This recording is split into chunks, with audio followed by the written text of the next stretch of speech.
Hey guys, I'm Coach Ty with MuscleWiki, and we're on to the Romanian deadlift. What does the Romanian deadlift train? Well, primarily the hamstrings, secondarily the glutes, and then also your spinal erectors or your lower back. And what's the difference between a Romanian deadlift and a stiff leg deadlift? Well, the key difference is on a Romanian, you're not going all the way back to the floor. Think about trying to keep constant tension on those muscles, the posterior chain, whereas with a stiff leg deadlift, you're still leaving your knees mostly extended, but you're going all the way back to the floor on each rep. So that's the key difference. Neither one is incorrect or correct, just consider them different variations of the same exercise. I'm here with Andrea, and now we're gonna take you through the form on the Romanian deadlift. Don't make me laugh, this is serious business.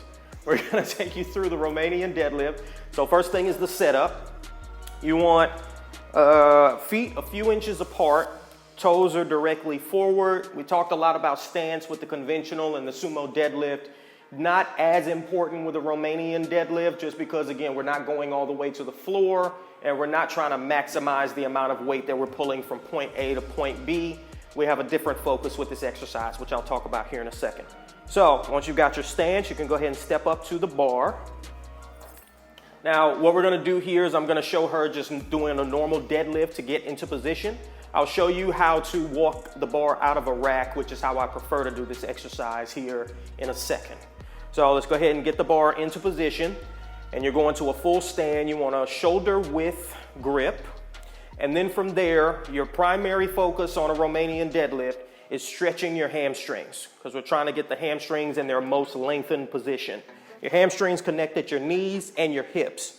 So when your knees are extended and then you flex at the hips, it really pulls on that hamstring. And we've got more and more research coming out that shows that stretching a muscle under load leads to quite a lot of hypertrophy. So I always like to have a Romanian deadlift in any hamstring work that I do.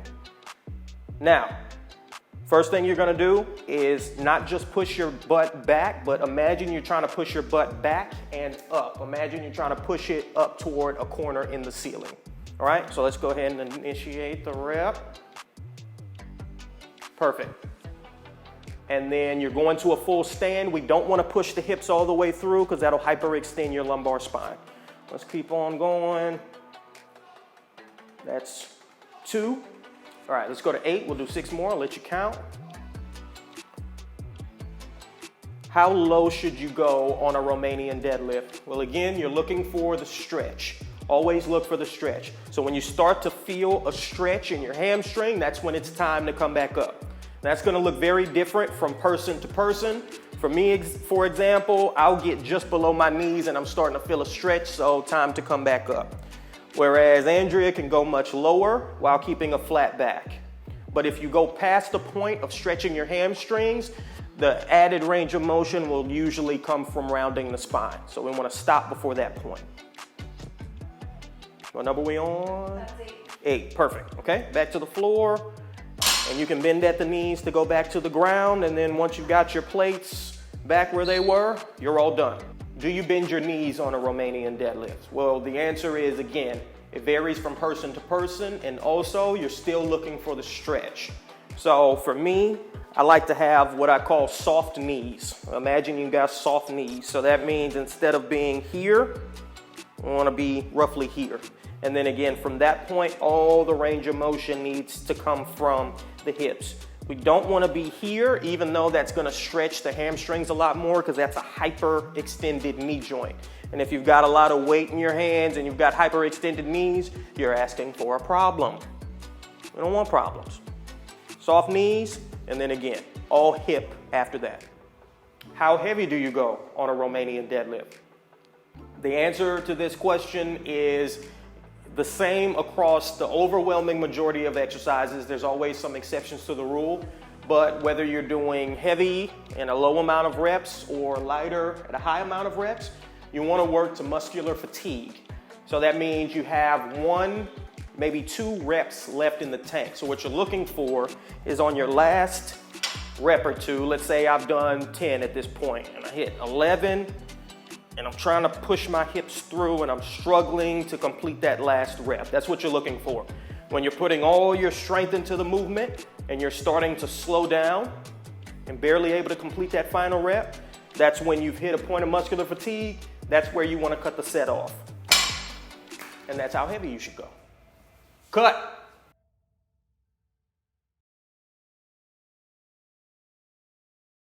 As promised, wanted to show you the walkout. So you just want to stand straight up with the bar, take a couple steps back, take your stance, and then go from there. I generally prefer doing Romanian deadlifts this way so I don't have to pick the weight up off the floor. It'll usually allow you to get a few more reps and you don't have to do the added stress of pulling from the floor. So again, I prefer it this way. And then when finished, all the way back to that flat part and then sink down. On to our do nots. Number 1, hyperflexing or rounding your spine.